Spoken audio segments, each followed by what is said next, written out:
Subscribe now and press the bell icon. Never miss an update. Hello everyone and welcome to the Mahendras official YouTube channel, जहां हम आज discuss करने वाले हैं ST number 41 all India speed test discussion, जो आप अपनी ST अपने घरों में बैठ करके देते हैं। कई बार उनका सोल्यूशन देख करके भी हमारे माइंड में कुछ ना कुछ डाउट बना ही रहता है और हम उसको अच्छे से सॉल्व नहीं कर पाते हैं। तो उन्हीं सारे कंफ्यूजन को दूर करने के लिए मैं शालिनी महंद्राज आप सभी का स्वागत करती हूं हमारे महंद्राज के ऑफिशियल यूट्यूब चैनल पे, जहां मैं आपसे करूंगी एकदम सटीक तरीके से इसका डिस्कशन। बहुत ही कम टाइम में कैसे क्वेश्चंस को सॉल्व करें, ये एक्चुअली हम यहाँ पे आपको सिखाना चाहते हैं। ठीक है, तो बढ़ते हैं सबसे पहले क्वेश्चन की तरफ। और क्वेश्चन नंबर 26 से 30 तक जो है उसकी जो सीरीज है वो कह रही है कि in each of the following questions read each part of the sentence. हर एक पार्ट को अच्छे से पढ़ना है to find if there is any error in it, और ये फाइंड करना कि इसमें कोई एरर है या नहीं है। इफ द एरर, अगर कोई एरर है भी, so will be in one part of the sentence, किसी एक पार्ट में होगी। और अगर सेंटेंस इज ऑलरेडी करेक्ट, अगर सेंटेंस ऑलरेडी करेक्ट है तो आपका आंसर ऑब्वियस सी बात है 5। यानी कि सेंटेंस, ये क्वेश्चन किसके हैं? एरर डिटेक्शन के। ठीक है, एरर डिटेक्शन के क्वेश्चन है, तो चलो फटाफट से स्टार्ट करते हैं। क्वेश्चन नंबर 26 क्या लिखा हुआ है sentence? The weakening impact of demonetisation on the informal sector that employed nearly 90% of the workforce had long been suspected on the basis of theoretical evidence। मतलब जो डिमोनेटाइजेशन का इम्पैक्ट पड़ा था, है ना, उसको लेकर के यहाँ पे बात कर रहे हैं। तो जब इम्पैक्ट है तो एक चीज यहाँ पे देखो, एक स्ट्रक्चर होता है द प्लस एडजेक्टिव और प्लस नाउन। सिंपल सा रूल याद रखो, है ना, the plus adjective plus noun, यही आपका एक फॉर्मेट होना चाहिए, है कि नहीं। और यहां पे अगर देखें इम्पैक्ट यानी कि प्रभाव, इम्पैक्ट यानी कि क्या होता है? किसी चीज का प्रभाव, है ना। तो वीकनिंग क्या हो गया यहाँ पे? तो रॉन्ग हो जाएगा, हमें चाहिए था एडजेक्टिव इज नाउन के लिए, तो यहां पे क्या हो जाएगा? The weaken impact, the weaken impact. तो यहां पे अगर हम देखेंगे तो ये भी रॉन्ग हो जाएगा, तो इसको करेक्ट कौन करेगा भाई? अगर आप यहाँ पे वीकेंड कर दोगे तो एक एडजेक्टिव की तरह काम करेगा कि नहीं करेगा? वैसे तो देखा जाए तो वीकेंड क्या होता है? एक वर्ब होता है। तो weekend can act as adjective और नॉट, यस और नो। तो इसी चीज को हमें बस यहाँ पे समझना है। द वीकेंड इम्पैक्ट, जो वीकेंड मतलब दैट बिकम्स लेस स्ट्रॉन्ग, तो ये कमजोर पड़ जाना किसी चीज में, स्ट्रेंथन कर देना, शी इवेंचुअली वीकेंड जैसे हम बोल देते हैं। तो यहाँ पे अगर आप इसको करोगे तो यहाँ पे एक वीकेंड आ जाएगा, करेक्ट। तो आंसर मार्क कर देंगे the weekend impact, right. Next में क्या एरर है? अगर हम 27 में देखें तो यहाँ पे कहाँ एरर है, पढ़ लेते हैं। The number of students from low income background, जो नंबर ऑफ स्टूडेंट्स हैं लो इनकम बैकग्राउंड के, they have grown substantially in recent years, but even those from middle income, जो मिडिल इनकम फैमिलीज से हैं, they worry a great deal about college, उनको college के लिए काफी ज्यादा परेशानी होती है। क्या लिखा है? The number of students, the number, जब कभी भी ये ऑलरेडी लिखा है द नंबर, तो ये क्या है? सिंगुलर है कि नहीं है? ऑब्वियसली इसके बाद का जो नाउन होता है वो हमेशा प्लूरल होता है। नंबर ऑफ के बाद का जो नाउन होता है वो हमेशा प्लूरल होता है, बट बेटा जो वर्ब होता है वो हमेशा क्या होता है? सिंगुलर होता है। तो यहां पे क्या लिखा है? हैव ग्रोन, जो कि रॉन्ग है। तो यहां पे क्या हो जाएगा? Has grown substantially in recent years, तो यहां पे हैज ग्रोन लग जाएगा, ठीक है, क्योंकि द नंबर ऑफ आपका सिंगुलर ट्रीट होता है, राइट। नेक्स्ट भी आपका यही था। नेक्स्ट 29 क्वेश्चन नंबर देखते हैं, ठीक है। तो यहाँ पे क्वेश्चन नंबर 29 आपका जब देखेंगे तो यहाँ पे क्या है? क्या लिखा हुआ है? The tightened norms that came into effect on Feb 1 placed several restrictions on e-commerce companies including Walmart owned Flipkart and Amazon। अब यहाँ पे क्या बोला गया कि कोई चीज जब जिसके प्रभाव में आने वाली होती है, जिसका एंड रिजल्ट कुछ अलग ही होता है, ठीक है, क्योंकि जब कोई चीज कम इनटू इफेक्ट होती है इसका मतलब that is come into force और स्टार्ट टू अप्लाई, है ना। इफेक्ट का मतलब क्या होता है? That come into force. तो ये एंड रिजल्ट की बात करता है और ये एक्शन की बात करता है, एक्शन जो रिजल्ट होता है, इसलिए यहां से ये इफेक्ट हटके क्या लग जाएगा, द टाइटन जो नॉर्म्स हैं दे केम इनटू इफेक्ट कब आए, वो Feb 1 को आए, that place several restrictions on e commerce companies. तो हेंस आपकी एरर किसमें है, सेकंड में है, तो मार्क करेंगे option number 2। Next question number 30, not only it is social media that is responsible for communal and caste violence but also news media and sub immoral politicians। मतलब सिर्फ social media ही नहीं responsible है, तो not only it is social media, क्या ये correct है, क्या ये करेक्ट है? को रिलेटिव कंजंक्शन जानते हैं, जो को रिलेटिव कंजंक्शंस होते हैं आपके, को रिलेटिव मतलब जो पेयर्स में आते हैं, है ना, जो किस में आते हैं, पेयर्स में आते हैं, एक मिनट, जो पेयर्स में आते हैं, तो जैसे कि नॉट ओनली बट ऑल्सो, और यहां पे क्या लिखा है, not only it is social media that is responsible for communal and caste violence but also news media. तो नॉट ओनली सोशल मीडिया पहले होगा कि इट इज पहले होगा, बताइए। अगर इसको आप सेम पार्ट्स ऑफ स्पीच को फॉलो करना चाहेंगे तो यहां पे not only it is social media जो लिखा हुआ है इट इज नॉट ओनली होगा, यानी ये इससे रिप्लेस हो जाएगा, ये कुछ इस तरीके से लिखा जाएगा कि it is not only social media, और यहां पे बट ऑल्सो न्यूज मीडिया, उसके पहले कुछ भी लिखा हो, ठीक। तो आपकी एरर किसमें हो गई, फर्स्ट पार्ट में, तो मार्क किया ऑप्शन नंबर 1, राइट। चलो अब इस क्वेश्चन में आपको क्या करना है, देखो, in the following passage there are blanks each of which has been numbered, मतलब एक पैसेज दिया है जिसमें नंबरिंग की गई है और उसके अगेंस्ट आपको 5 ऑप्शंस दिए गए हैं, 5 वर्ड्स दिए गए हैं, 5 फ्रेजेस दिए गए हैं, जिनको आपको क्या करना है, करेक्टली अप्रोप्रिएटली फिल करना है इन द ब्लैंक्स। यानी कि ये क्वेश्चन आपका हो गया क्लोज टेस्ट का, ठीक है।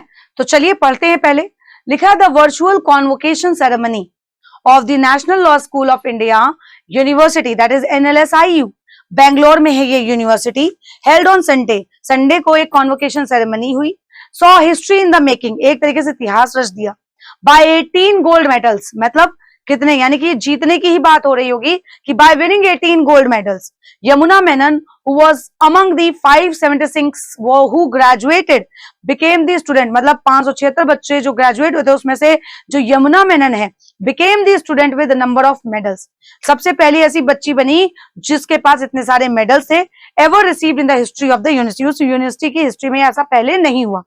Of the 48 gold medals, 48 gold medals जो अवार्ड किए गए थे to the graduates from different academic programs as recognition of their achievements, उनके अचीवमेंट्स के अकॉर्डिंगली उनको मेडल्स दिए गए थे। मिस मेनन जो थी वो कहां से बिलोंग करती थी, कोची से, इन केरला, वो उन्होंने BLLB ऑनर्स किया था and received 18 medals at the 28th annual convocation, जो यूनिवर्सिटी का 28th एनुअल कॉन्वोकेशन हुआ उसमें उनको 18 मेडल्स मिले।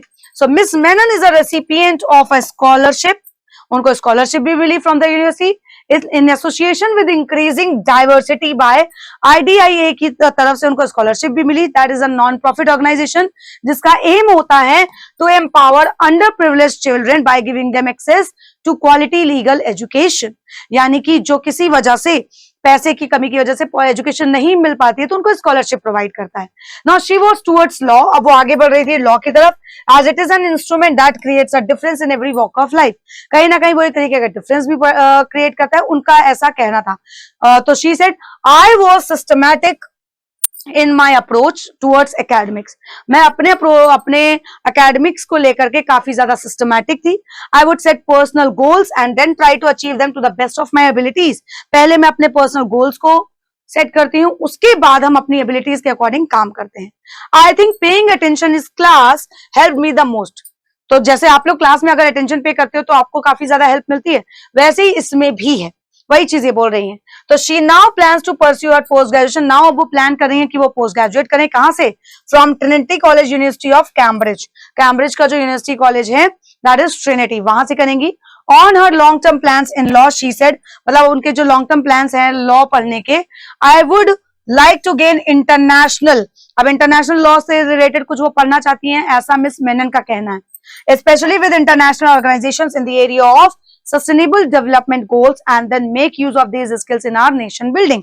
और इन skills का फिर मैं यूज करूंगी नेशन बिल्डिंग के लिए. तो बेसिकली ये पूरी की पूरी स्टोरी मिस मेनन पे है, जिन्होंने 576 ग्रेजुएट स्टूडेंट्स में से सबसे ज्यादा मेडल्स इकट्ठे किए. फिर आगे उनके जो लाइफ के गोल्स है वो सारी चीजें यहाँ पे डिस्कस हुई. ठीक, चलो एक एक करके फिल करते हैं कि क्या आएगा.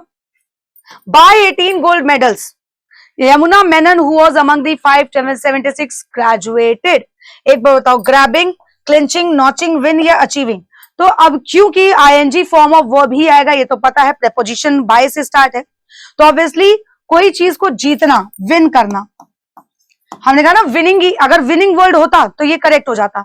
लेकिन अगर ग्रैबिंग आप बोलते हो, किसी चीज को ग्रैब करना, तो कहते हैं ना अपॉर्चुनिटी कोई आपके सामने है, उसको आपने यूज किया, यूटिलाइज किया. तो यहाँ पे यूटिलाइज है, वो जीत चुकी है, तो ग्रैबिंग तो नहीं होगा.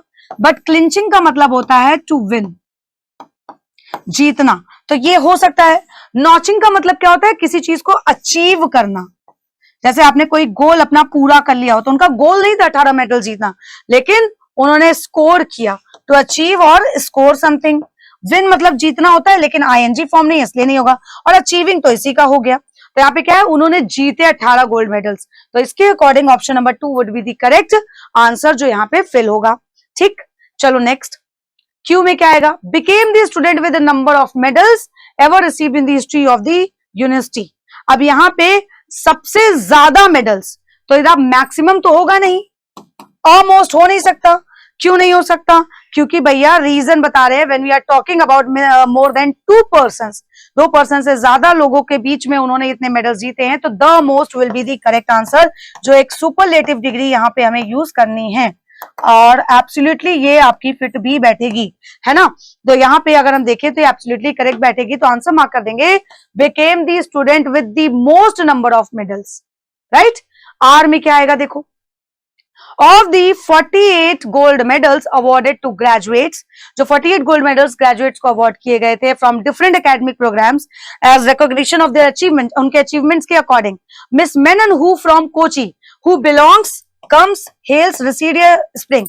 कई लोग comes बोलेंगे, comes नहीं भी बोलेंगे तो belongs बोल देंगे. लेकिन यहाँ पे बेटा belongs, अगर who belongs to something, अगर आप किसी चीज को belongs बोलते हैं तो हम उसे I belong to, तो s नहीं लगाते हैं.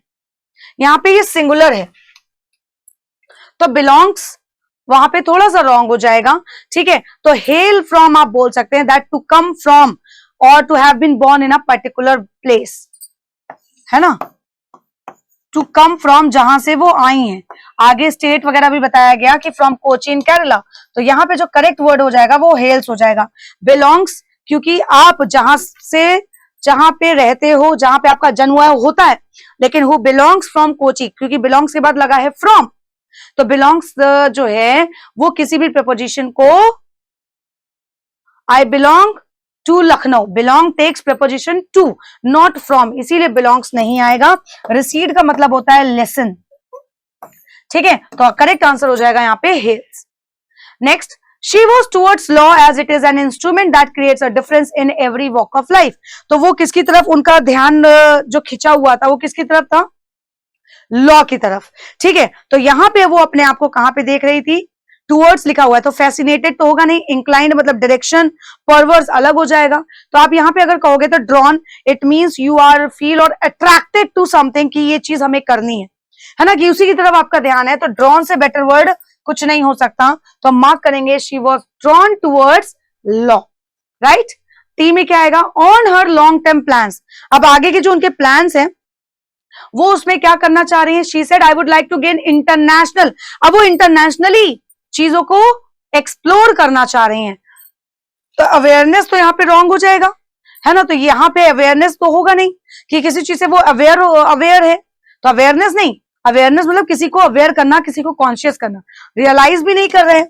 तो ऑब्वियसली एक्सपोजर अगर क्या कह सकते हो सकता है, means that is the fact of experiencing something और being affected by it, because being in a particular situation और प्लेस, आप इस तरीके से कर सकते हो.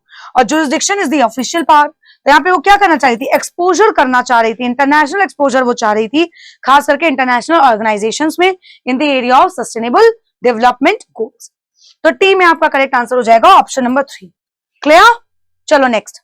अब आपको क्या करना है, कुछ सेंटेंसेस दिए हैं ए से जी तक, उनको एक प्रॉपर सीक्वेंस में अरेंज करना है जिससे एक मीनिंगफुल पैराग्राफ बन जाए। ठीक, जहां पे आपको डी और जी ऑलरेडी अपनी पोजीशन में दिए हुए हैं, जब वो अपनी पोजीशन पे ऑलरेडी दिए हुए हैं तो चलो कोई दिक्कत ही नहीं है। ये रहे सेंटेंसेस, थोड़े बड़े थे तो अब देखो इनको हम ऐसे लिख लेते हैं। कितने हैं? 1 2 3 4 5 6 7 है, तो लिख लो, इजी होता है सॉल्व करना। अब डी यानी कि ये फोर्थ वाला ऑलरेडी अरेंज है, ई एफ जी, और ये सेवेंथ यानी लास्ट वाला ऑलरेडी अरेंज। आपको कुल मिला के सिर्फ 5 अरेंज करने हैं। तो first of all read it carefully. क्या लिखा है? It continues to persist. अब इट लिखा है, ठीक, यानी ये फर्स्ट सेंटेंस तो नहीं हो सकता, प्रोनाउन है। ये भी साथ में देखते जाओ, है ना, because there is maldistribution of food grain and that is happening in spite of the PDS. Okay, no issue. In the early 1990s 1990 में we were facing food shortages, खाने की कमी थी। That didn't mean that the problem of hunger was addressed. इसका मतलब ये नहीं कि जो भुखमरी की प्रॉब्लम थी वो एड्रेस नहीं की गई, वो बताई नहीं गई। पोस्ट लिबरलाइजेशन से पहले private players have a greater role to play in the economy. Private players का काफी ज्यादा रोल था इकोनॉमी में। वन हैज टू रिकॉग्नाइज, हर किसी को ये रिकॉग्नाइज करना होगा that we have different political economic regime than the time the FCI was set up. FCI के सेटअप होने से पहले अलग अलग इकोनॉमिक रेजाइम थे। ठीक, एफसीआई कब बना?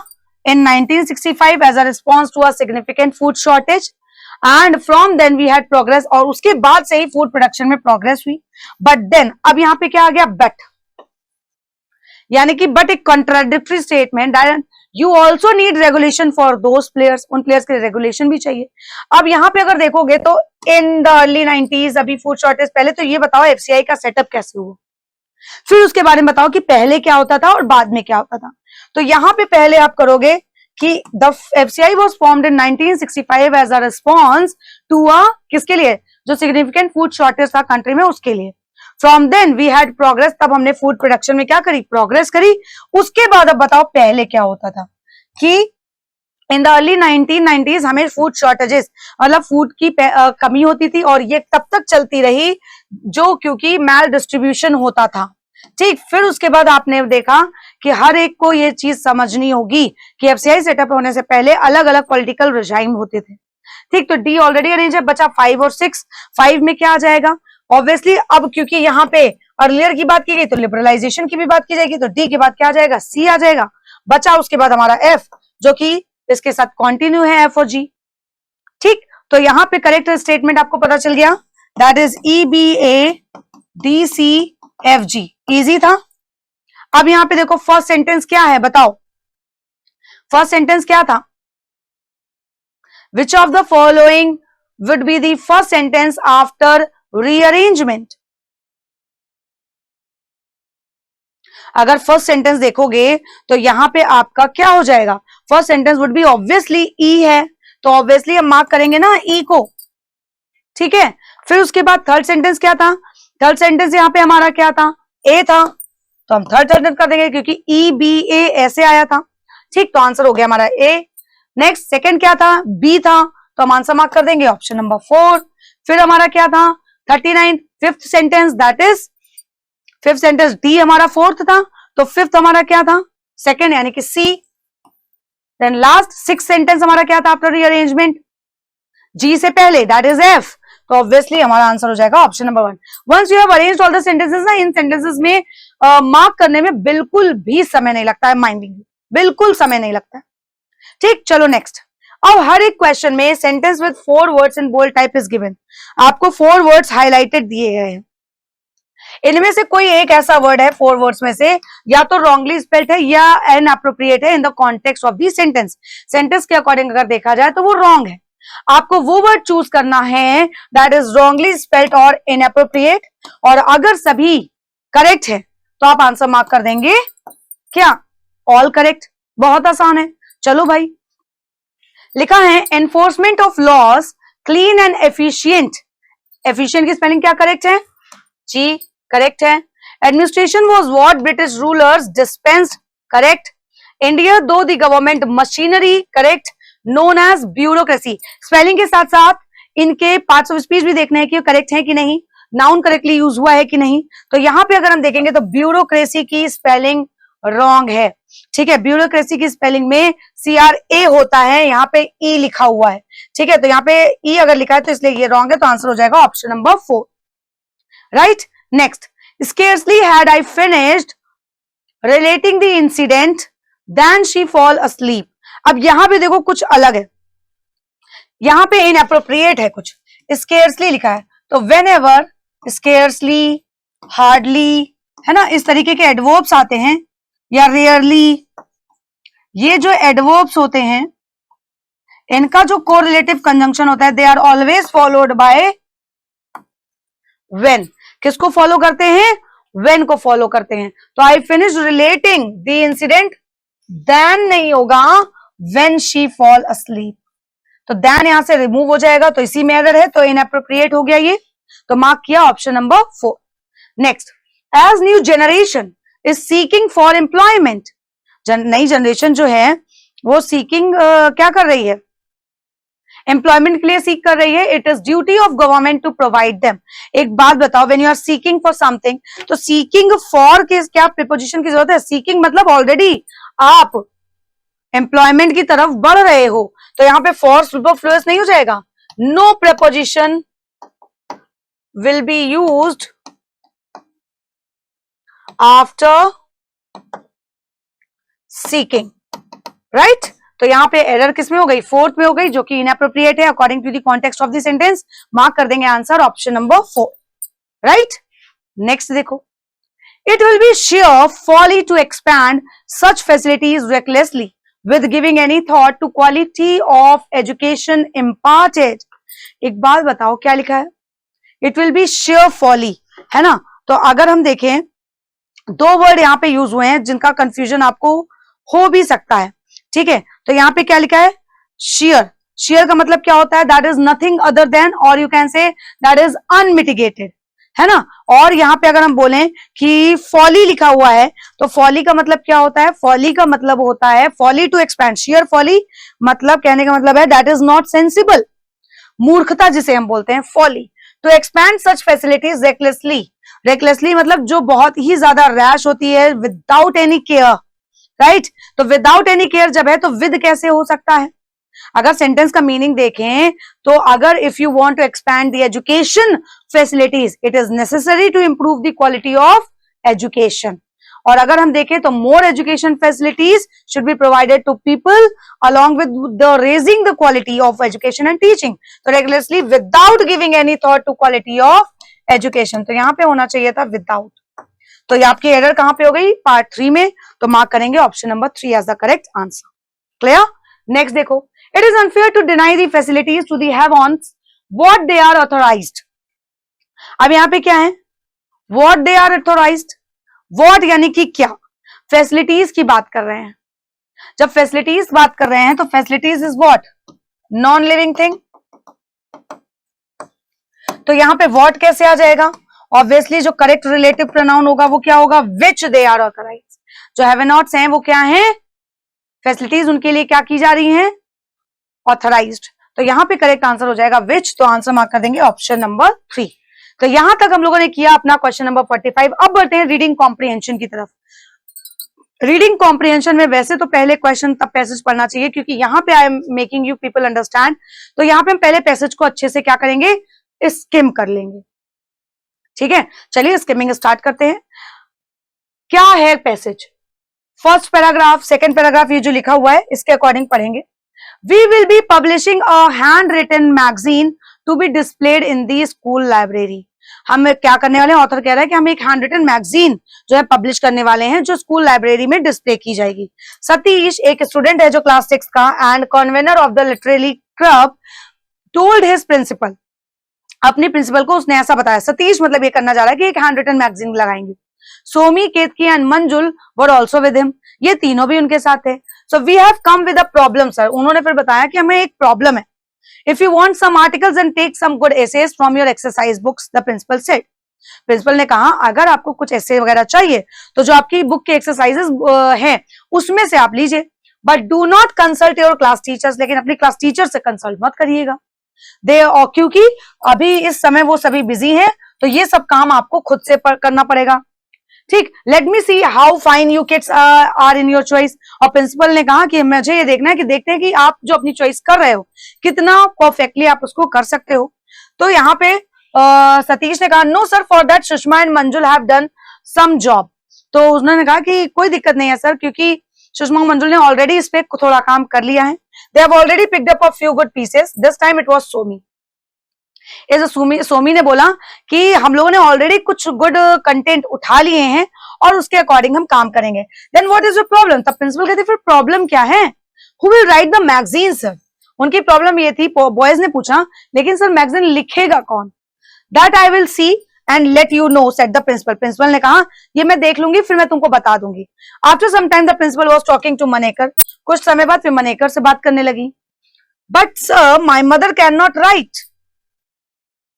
उन्होंने बोला कि भाई मेरी मदर नहीं लिख सकती, at least I have not seen her writing, at least मैंने तो उनको लिखते हुए कभी नहीं देखा। Even if it is a letter she asked my sister. लेकिन अगर उनको लेटर भी लिखना होता तो वो सिस्टर को बोलती, तो कैसे लिखेंगी? This little boy in class 4th was suspicious about his mother's caliber. Obviously class 4th का जो बॉय था वो अपने मदर के कैलिबर के लिए काफी ज्यादा सस्पिशियस था। But the principal mister Pittal like so many others had no second opinion about the calligraphic skill of Madhavi. जो माधवी उनकी मदर थी, उनको उनकी कैलीग्राफिक स्किल, उनकी राइटिंग स्किल पे कोई भी शक नहीं था। तो एक स्टोरी है। She was his old classmate. The principal laughed, do not worry my child, you tell her that I have requested for his favour. तो उन्होंने बोला कि बच्चे तुम चिंता मत करो, उनसे ये बोलना कि मैंने एक फेवर मांगा है, मैंने रिक्वेस्ट करी है। तो नेक्स्ट डे मिस्टर पित्तल packed some special papers, gold, red, blue and black ins, nips of different shapes and thickness pens, blotters and gave it to Manekar. और क्या क्या Manekar को ये सारी चीजें दे दी। He directed him to hand over the packet to his mother Madhvi.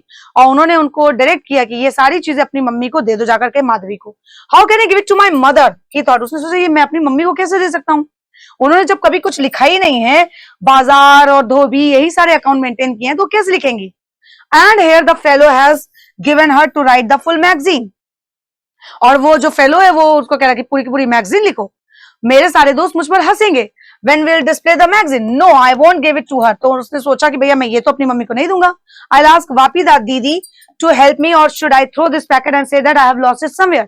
या तो मैं अपनी दीदी से काम करा लूंगा या तो मैं बोल दूंगा इस पैकेट कहीं फेंक दूंगा और कह दूंगा कहीं खो गया। But at the last the principal had left this poor chap with no other choice than to obey him.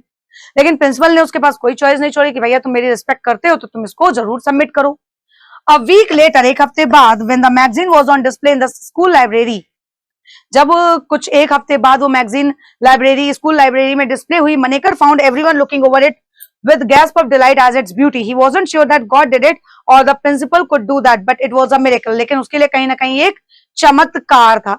तो this is kind of a story of a boy जो एक स्कूल मैगजीन में उन लोगों ने बताया कि भैया स्कूल की मैगजीन में डिस्प्ले में लगेगा, स्कूल लाइब्रेरी की डिस्प्ले में लगेगा, एक हैंड रिटन मैगजीन होनी चाहिए। फिर ये चॉइस दे दी गई कि भैया तुम्हारी मम्मी लिखेंगी, लेकिन ये उसको ये आइडिया ही नहीं था कि उसकी मम्मी लिख भी सकती है, उसने कभी देखा ही नहीं था। तो इस चीज से वो कहीं ना कहीं पीछे हट रहा था। जब वो पीछे हट रहा था तो फिर अब प्रिंसिपल ने हैंड ओवर करने को बोल दिया। उन्होंने भैया तुम्हारे पास कोई और चॉइस नहीं है, तुम अपनी मम्मी को दे दो जाकर के। लेकिन जब वो मैगजीन डिस्प्ले हुई उनकी मम्मी के लिखने के बाद तो he was literally shocked. Easy the story, तो आंसर इजी होंगे। Why did Manekar not want the packet to be given to his mother? Answer बहुत जल्दी आ जाएगा, क्यों नहीं चाहता था? The contents of the packet were not known to him, क्योंकि पैकेट के जो कंटेंट्स है वो उसको समझ ही नहीं आ रहे थे, है ना।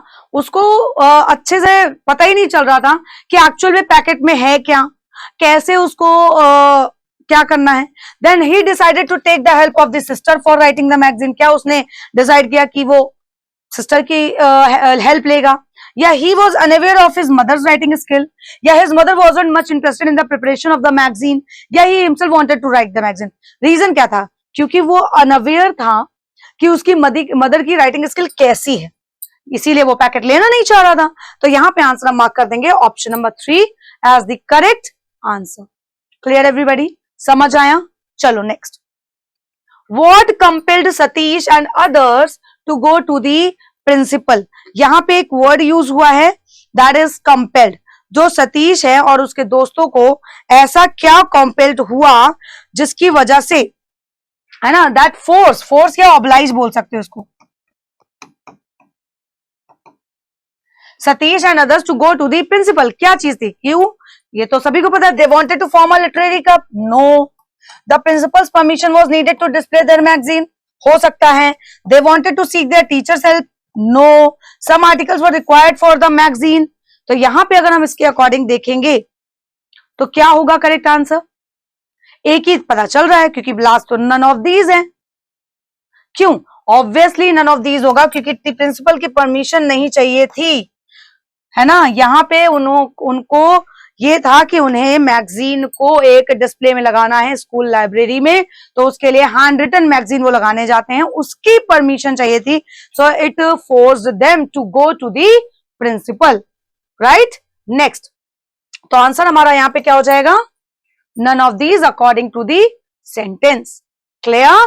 समझ आया? चलो next. According to the passage who selected the articles to be included in the magazine. किसने सेलेक्ट किए? तो only Satish, Madhavi and Manekar, Sushma and Manjul, या सोमी और सतीश? क्या होगा इसका आंसर? ऑब्वियसली सुषमा एंड मंजुल ने, क्योंकि उन लोगों ने पहले से उसमें कुछ काम कर रखा था। जब मैडम ने बोला कि ऐसे ढूंढो तो सिर्फ ओनली सी होगा, सुषमा एंड मंजुल ने ये काम पहले से ही कर रखा था। राइट एवरीबॉडी, समझ में आया? चलो next. Why did the principal disallow the students? प्रिंसिपल ने क्यों स्टूडेंट्स को डिसअलाउ किया to take their teachers advice, कि टीचर की एडवाइस न ले? तो ये आंसर आप लोग एक बार खुद से करके बताइए कि क्यों न ले advice. The teachers were not interested in such activities. He wanted his students to take their own decision. The principal wanted to extend cooperation to their boys.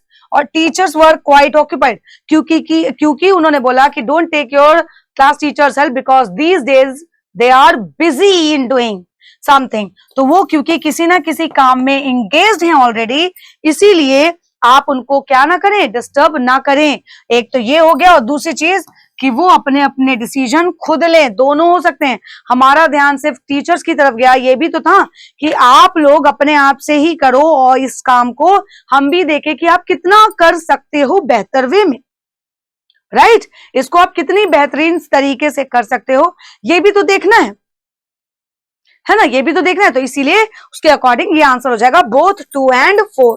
तो 2 और 4 दोनों हो जाएंगे। लास्ट क्वेश्चन है आपका। According to the passage, last नहीं, अभी 49 भी है।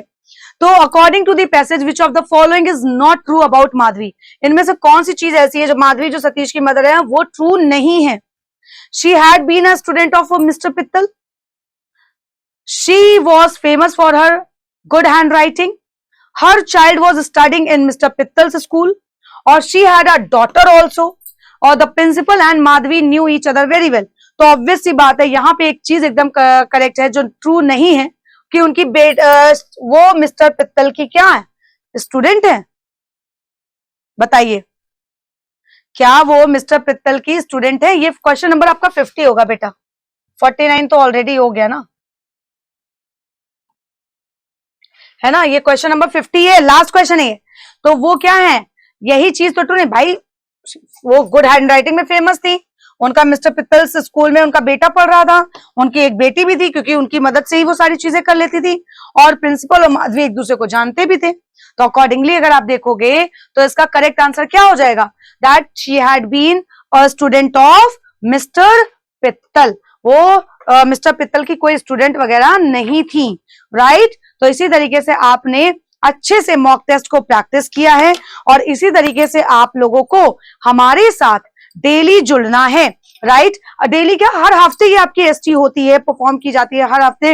ये एसटी काफी ज्यादा आप लोगों के लिए इंपॉर्टेंट है। तो all India speed test discussion आप लोगों को इसलिए कराया जाता है कि आप लोग सीधे सटीक तरीके से बहुत कम टाइम में चीजों को सॉल्व कर सके, क्वेश्चंस को सॉल्व कर सके, क्योंकि आपके एग्जाम में टाइम, स्पीड और एक्यूरेसी, यही चीजें मैटर करती हैं। इंडिविजुअल टाइमिंग मिलता है, 20 मिनट्स का टाइम मिलता है, ठीक है। और जब आपको 20 मिनट्स का टाइम मिलता है, उसी में आपको 30 क्वेश्चंस करने होते हैं। स्पीड टेस्ट में तो फिर भी आपके 25 क्वेश्चंस आते हैं, राइट। तो अकॉर्डिंगली अपने आप को ऐसे ही आप लोग प्रिपेयर रखिए और इसी तरीके से आगे बढ़ते रहिए। Till then, thank you everyone. Subscribe now and press the bell icon. Never miss an update.